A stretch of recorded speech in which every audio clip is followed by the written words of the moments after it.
Salam jumpa dengan mata kuliah Hukum Bisnis pertemuan keempat bersama saya Irma Paraminta Sofia. Pada pertemuan kali ini kita akan membahas terkait hukum benda. Pengertian benda sendiri adalah merupakan sebuah objek hukum, yaitu sesuai pasal 499 KUH Perdata. Benda merupakan segala sesuatu yang dapat menjadi objek hak milik. Kemudian jenis benda itu dibedakan menjadi yang pertama adalah benda berwujud dan benda tidak berwujud. Yang kedua adalah benda bergerak dan benda tidak bergerak. Yang ketiga adalah benda yang dipakai habis dan tidak dapat dipakai habis atau tidak habis pakai. Dan yang keempat adalah benda yang sudah ada dan benda yang masih akan ada. Benda bergerak dibedakan menjadi yang pertama karena sifatnya yang diatur pada pasal 509 KUH Perdata. Artinya adalah bahwa benda yang dapat dipindahkan atau pindah dengan sendirinya.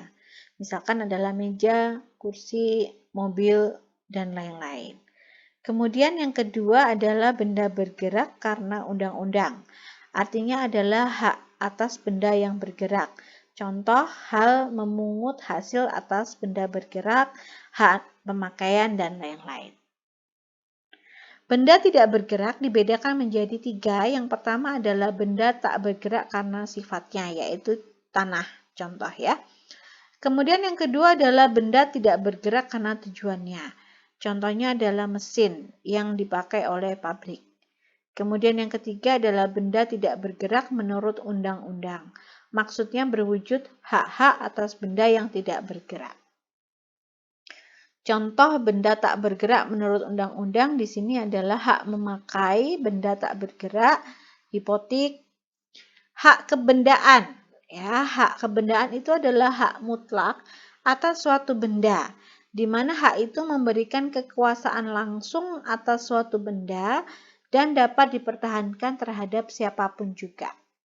Sifat hak kebendaan ada 5. Yang pertama adalah merupakan hak mutlak, kedua merupakan hak yang mengikuti, ketiga adalah hak yang lebih dulu ada, hak lebih terdahulu, dan yang kelima adalah hak untuk memindahkan hak kebendaan dapat secara sepenuhnya.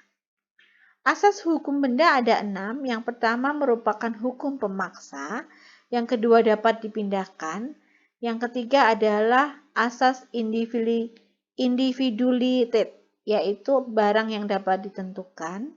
Kemudian yang keempat adalah asas totality atau hak melekat atas seluruh bendanya. Kelima adalah asas priority, artinya kewenangan penuh. Dan yang keenam adalah asas publicity, artinya penyerahan benda tak bergerak dengan pendaftaran. Hak milik adalah hak untuk menikmati suatu benda dengan sepenuhnya dan untuk menguasai benda itu dengan sebebas-bebasnya, asal tidak dipergunakan bertentangan dengan undang-undang, kesusilaan, dan ketertiban umum menurut pasal 570 KUH Perdata. Ciri-ciri hak milik antara lain: 1. Hak induk dari kebendaan lain. Kedua, hak yang selengkap-lengkapnya. Ketiga, tetap sifatnya tidak kalah karena kebendaan lain. Keempat, mengandung inti dari semua hak kebendaan yang lain. Dan sifat memperoleh hak milik yaitu 1. Dapat secara asli, originir, dan 2. Dapat secara derivatif atau berasal dari orang lain. Cara hilangnya hak milik adalah karena 1.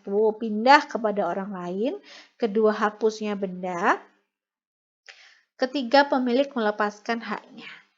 Kemudian juga ada hak milik bersama yang dibedakan menjadi 2, yaitu hak milik bersama yang bebas, misalnya adalah hak tahap perkawinan, dan yang kedua adalah hak milik bersama yang terikat, misalnya dalam badan hukum.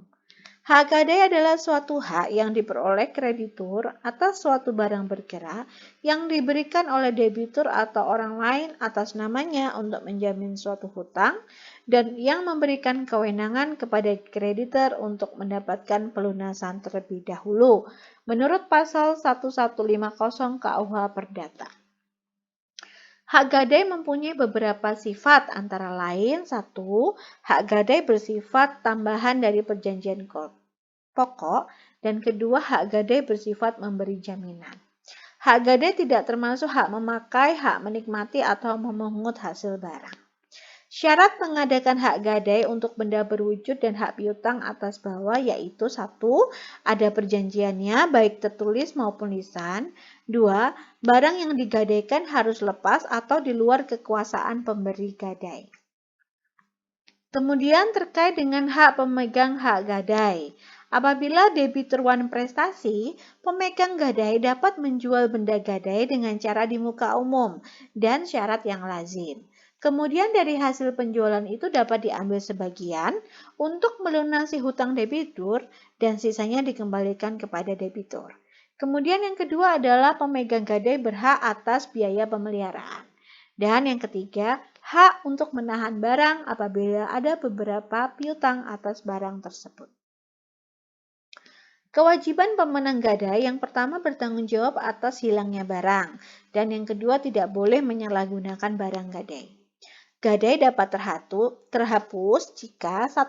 Hutang pokoknya telah dibayar atau lunas dan 2. Barang gadai telah keluar dari kekuasaan pemenang gadai.